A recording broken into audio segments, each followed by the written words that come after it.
Confusion रहता है क्योंकि परसेंटेज में करवाएं या फिर जो विद मटेरियल काम ले रहा है उसको लें।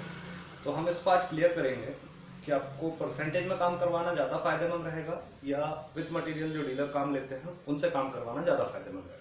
तो 30% में अगर आपने काम दिया, 1 लाख का अगर काम है तो 1 लाख के काम में 30% का सामने वाले कारपेंटर को मिलेगा 30,000 रुपये। तो होगा क्या कि ये काम तो उतना ही होना है जितना 1 लाख में होना है। तो परसेंटेज वाला जो करता है वो क्या करता है देखकर कि आपका मटेरियल ज़्यादा से ज़्यादा लगाएगा, जितना ज़्यादा हो सके उतना ज़्यादा मटेरियल लगाएगा। क्योंकि अगर ये 1 लाख का मटेरियल 1.5 लाख तक पहुंच जाए तो उसका परसेंटेज बढ़ जाएगा और काम उतना ही करना है।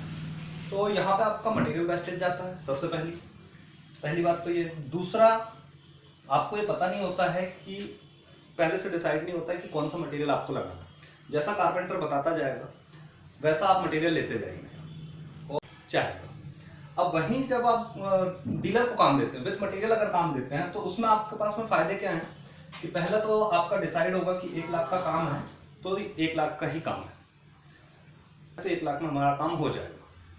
परसेंटेज में ये क्लियर नहीं होता।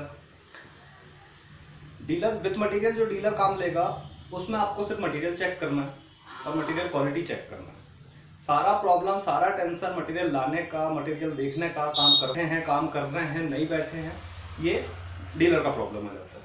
तो ज़्यादा फायदा आपको। और फिर परसेंटेज वाला जो कारपेंटर होगा वो काम करेगा और उसके बाद चला जाएगा तो आपको सर्विस नहीं मिलेगी। लेकिन जो विद मटेरियल डीलर काम लेगा वो एक पर्टिकुलर शॉप लेके बैठा होगा और रेगुलर मार्केट में होने की वजह से वो आपको सर्विस भी प्रोवाइड करेगा। तो प्रॉपर आपको सर्विस मिलेगी और बहुत सारी आपको सुविधाएं मिल सकती हैं। तो ज़्यादा बेनिफिट आपको मिलेगा जो विद मटेरियल काम लेते हैं उनसे आप काम करवाएं, ज़्यादा फायदे में रहेंगे। तो गाइस, अगर मेरी जानकारी आपको अच्छी लगी हो तो please like and subscribe my YouTube channel और मैं इसी तरह से वीडियो आपको जानकारियाँ देते रहूँगा।